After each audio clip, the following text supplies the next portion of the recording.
d'impression de papier et donc en tant qu'artiste, je m'intéresse évidemment beaucoup à la créativité, mais je trouve qu'elle n'est pas réservée aux artistes et que du coup j'avais envie de vous parler de la créativité. Donc pour moi la créativité c'est chaque matin quand on se lève, si on se lève d'un coup, si on traîne au lit, si on vient si on passe un moment à justement se dire bonjour intérieurement, se souhaiter une bonne journée, tout ça c'est de la créativité. Donc chaque être humain est créateur de sa vie. Donc ça nous intéresse tous. Et particulièrement en tant qu'artiste, voilà, je voulais vous donner mon point de vue. Je suis très sensible à la saisonnalité de la créativité. Et donc j'avais envie de vous donner des capsules chaque mois sur la créativité qui, comme ça, au cours des saisons, suivent les changements, en fait, les changements qui ont lieu naturellement dans notre environnement. Donc bon, moi je suis en France, donc je vais suivre notre saisonnalité occidentale. Et donc, je souhaite vous faire une capsule une fois par mois. Donc, je vais commencer avec le mois de janvier. Et ça m'est venu, en fait, j'ai lu plusieurs fois, donc, notamment sur les réseaux sociaux, il y avait des gens qui avaient du mal à se souhaiter la bonne année. C'est vrai que c'est compliqué, on vit dans un monde où il y a beaucoup de guerres, il y a des catastrophes écologiques, il y a des tournants, des caps qui sont passés, qui sont compliqués pour voir l'avenir de façon positive. Et donc le monde ne semble pas, enfin ne va pas très bien.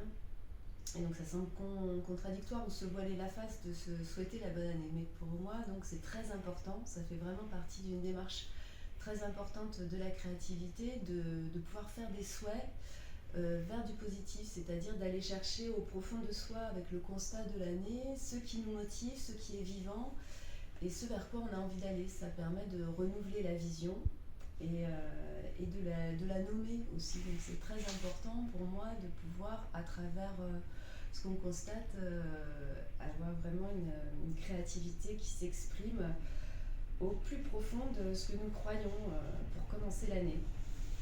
Donc c'est particulièrement intéressant parce que c'est un mois où tout végète encore, la nature est comme endormie. Et donc on a besoin d'une certaine autorité pour dire, le cycle va recommencer, quoi. C'est-à-dire on y croit, la nouvelle année va commencer, il y a les feuilles et les bourgeons qui vont commencer à apparaître et à nouveau, voilà, la nature, elle, va recommencer à ses cycles. C'est le démarrage effectivement d'un nouveau cycle et ce qui est intéressant c'est que quand on est en hiver, il n'y a plus les feuilles sur les arbres, donc on est comme si on voyait, enfin pour moi je l'associe au fait qu'on puisse voir comme des directions nues. D'ailleurs on entend encore le bruit d'un avion qui passe, c'est aussi une direction. Mais en fait voilà, il y a ce côté vraiment de la direction nue qui nous permet en fait de faire le constat, en fait, comme dans une certaine... comment dire, dans une certaine nécessité, quoi, parce qu'en fait il n'y a pas d'habillage, on est comme sur quelque chose d'assez cru. Et donc faire des souhaits, c'est manifester à travers nos mots la vision, ce que nous souhaitons pour le monde prochain. Donc le mois de janvier, c'est le premier signe de terre, hein. En astrologie, il est associé au Capricorne, qui est un signe de terre et qui insiste donc sur cette nécessité d'aller à nouveau vers la matière, voilà. Donc pour engager en fait les nouveaux axes que l'on souhaite, pour engager nos actes réels, quoi, en fait, tout au long de l'année. Donc en janvier, c'est un mois où la sève effectivement est en bas, c'est-à-dire elle arrête de nourrir les branches, elle va aller plus dans les racines. Décidément, ça passe. C'est donc le moment idéal pour récolter. Donc en tant que papetier et en tant que créatrice papier, je récolte l'aubier du mûrier à papier. Donc c'est le fameux kozo des Japonais. C'est une fibre qui est particulièrement blanche et elle est très structurante du fait qu'en fait elle se constitue autour des... Donc moi j'utilise les rejets autour des arbres, les rejets de l'année. Et donc l'aubier se met autour du cœur de la branche et donc c'est vraiment ce qui va constituer la première montée d'un futur tronc. Et elle est donc aussi, ce qui est intéressant, c'est qu'elle est invisible sous l'écorce et qu'elle se révèle ensuite quand on vient la chercher, quoi, au cœur de la branche. Et donc c'est pour ça que les Japonais l'aiment particulièrement, parce qu'elle a vraiment ce côté très pur.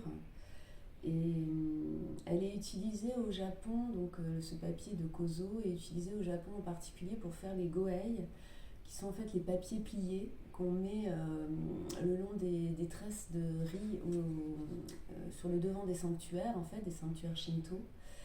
Et donc ces papiers sont pliés en faisant des prières, donc suivant leur pliage, ils ont une prière particulière. Donc c'est vraiment la porte d'entrée pour aller vers Dieu, donc avec une âme pure. Et voilà, donc ça me fait penser à nouveau à ce côté de l'intériorité, d'aller trouver le centre profond de notre créativité.